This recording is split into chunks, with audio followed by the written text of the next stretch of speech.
I'm Edwin Warfield, the publisher of City Biz, and I'm honored today to interview Patricia Ferrick, who's the president of FVCbank. Welcome, Patricia. Thank you. Good to see you. Good to see you. You have an impressive background. Give us a little background on some of the highlights of your career. Absolutely. Love to. It's really, thank you for having me here today.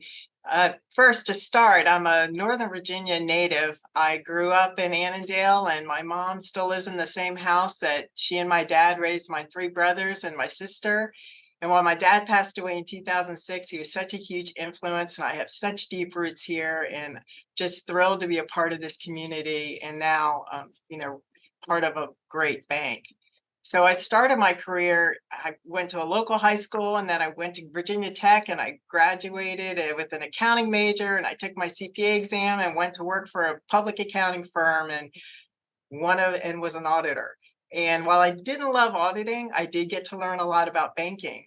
And that's really what really started my passion for banking, and more specifically community banking. So I started out after about 4 years of doing that as a controller at a local community bank.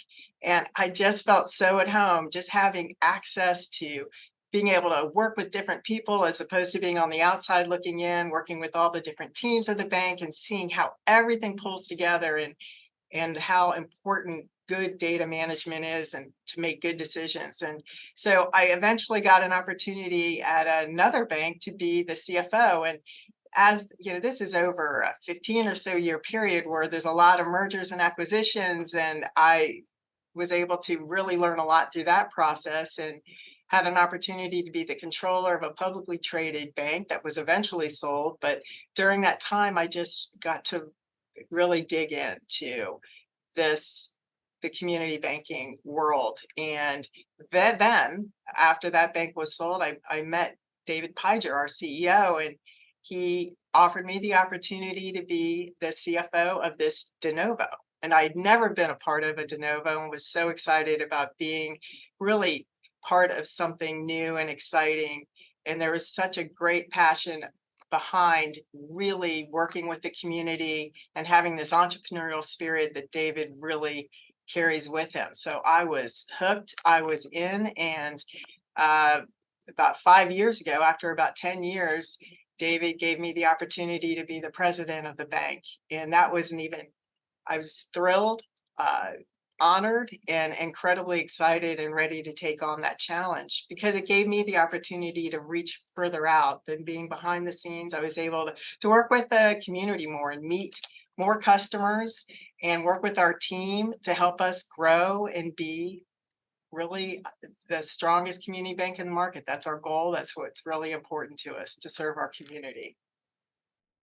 And so, can you highlight some of your experiences during those 16 years, and what are some of the special moments that you cherish? Well, we hit $1 billion in total assets in 10 years. And that translates to a compound annual growth rate of about 20% a year, which is pretty phenomenal, really. It exceeds our peer group as far as a growth rate. And nationally, too, it was one of the highest growth rates. And during that time, we listed on NASDAQ, became a publicly traded company. We changed our name from First Virginia Community Bank to FVCbank because we had just completed a merger. And it was right about the time I became president. We just completed a merger with Colombo Bank. And that allowed us to expand our footprint into Baltimore and in Virginia, or in Maryland and DC. So that whole time period was incredibly exciting for us, bringing in new teams and new employees, and really expanding our footprint, meeting new customers.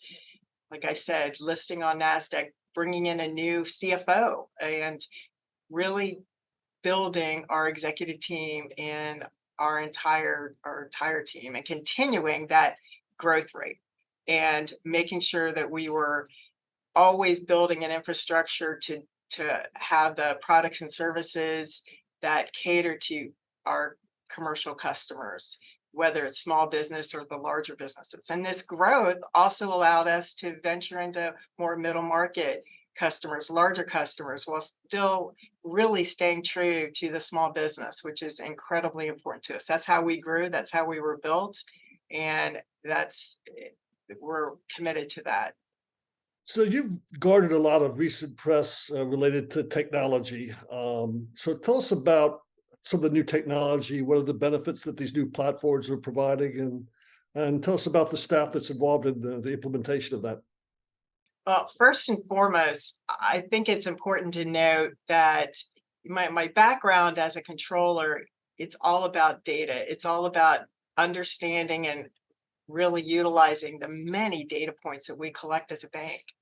And that has always been a challenge for banks to really get that data and have it at hand and be able to make quick decisions. So one of our first investments, large investments, was in a dashboard called Clarivis, and that gives every employee in our bank the ability to every day see their world, whether it's their customer base, activity of their customer base. We can look at changes in loans, changes in deposits, the impact of interest rates. We can look at high level data trends, financial trends, to see if we're trending the way we expect and to be able to drill down. This information, it was important to me as a controller, but as the president, it is critical to be able to look at things quickly and talk to everybody, have everybody on the same page, and to be able to make decisions in this very challenging environment and always changing environment. So that's the backdrop. Just that investment tells a little bit about who we are, and it helps us tell our story.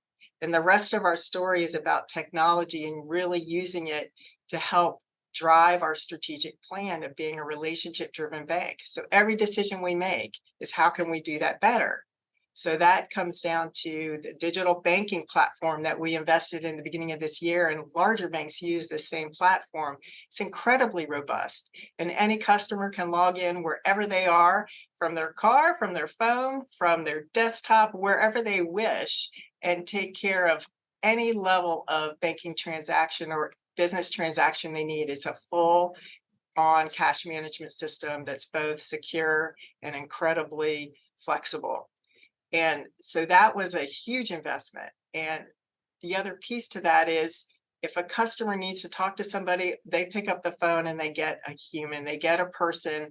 Our team is incredibly committed to providing very high touch, personalized service. That's who we are, that's who we've always been. But we know we need the technology to go along with that.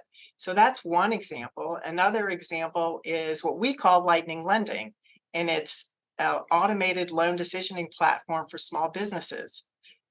Doing a small business loan is incredibly challenging, from managing the cost and making it efficient, because doing a $50,000 loan takes just as much behind the scenes work as a $2 million loan. So it's always been a challenge in our industry, and this platform called Numerated that we implemented just recently allows us to auto decision loans up to $500,000. And it's easy for the applicant. They just go online, answer a few questions, and the behind the scenes work allows us to get a decision in days versus weeks, and to fund the loan once approved. So we're incredibly excited about that, and it complements what we're trying to do. Like I said before, stay very, very loyal and committed to our communities and the small businesses, but also be available and have the technology for the larger companies that are looking for a bank in their community that provide the personalized touch.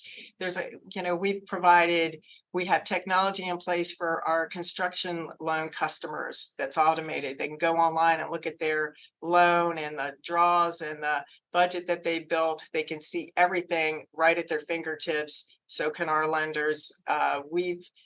We've set up online loan origination platforms that reach out to the customer and makes it very easy for them to provide financial information to us so we can keep track of their loans. And asset-based lending, there's an automated process for a customer to provide their information so we can tell them what level of borrowings they can use. It's a borrowing-based certificate, but it's an automated process that once took 8 hours can be done in 10 minutes.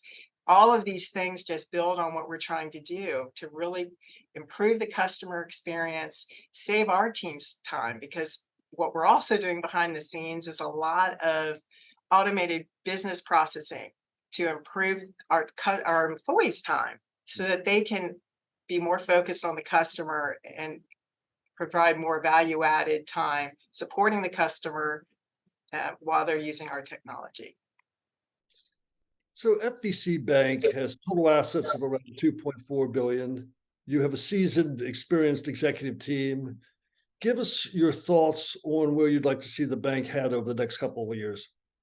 Well, we want to continue what we've started. We want to continue this growth trajectory, but we want to be smart about how we do it. This is a challenging economic environment, as you well know, with interest rates being where they are. And it's been an interesting year for banks in general with all the press that they've gotten, and especially earlier in the year. So we want to be smart about how we grow.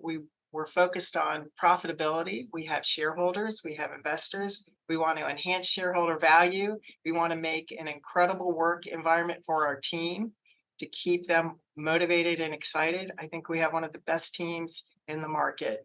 And we also want to continue to provide technology and good customer service to our customer base and expand it.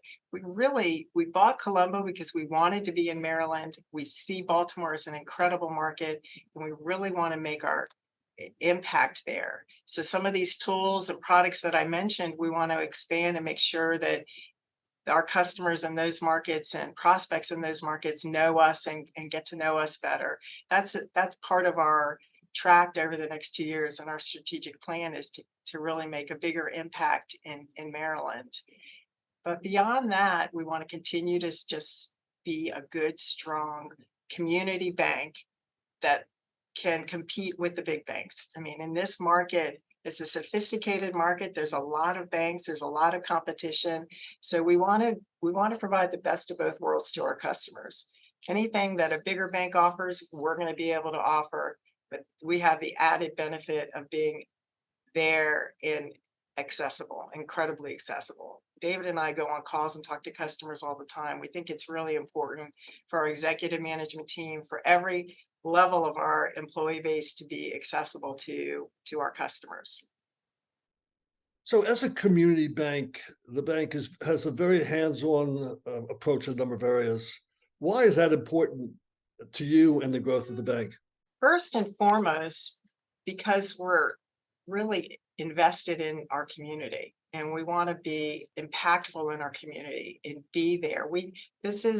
I'm one example. As I mentioned, I'm from this market. We have a very seasoned team. They live in this market. They're a part of this market. They know our customers are their neighbors. That's the community bank touch, and it's incredibly important to be able to really live what you say and to really do what we say we're doing. And if we say we're accessible and we care, and if you need to talk to us, we're going to be there. We have to be there. And knowing our customers is an important part of that for a lot of reasons, security and others. But that word of mouth has really helped us get where we are from the beginning, just having a huge presence in every market that we serve and standing behind what we say. We do what we say we're going to do. So that's the way I look at that. And so many banks offer the same products and services. So in your mind, what makes FVCbank stand out from the competition? I think it's our innovation for the size bank that we are. I mean, we are committed to having a culture of compliance, absolutely and foremost. And there's a lot of regulations that you need to follow, and we're very, very committed to that. But that doesn't mean that you can't be innovative and have this entrepreneurial spirit, think about the best ways to do things. And for a bank of our size, 2.4 billion, I mean, there are huge banks, and there are other banks in our market that aren't really investing in the technology at the same level that we are. So it's that understanding that to really serve all the customers that we want to serve in this market, we need that personalized touch that a community bank can offer and that every employee is completely committed to, as well as the technology component of it. And so the ability to combine both of that and be in touch with our customers to understand what they really need, I think it's that combination that sets us apart. Well, I want to thank you for your time. My relationship with the bank started with Colombo Bank. I'm a huge fan of Cesar Marisi, who's been with me for 15 years, and he has really a testament to some of the things that you were talking about. So No question about it. Absolutely. thank you for your time, and keep us apprised as you move forward with your assets growing and any new technologies you want to share with us. I'd love to. Thank you so much.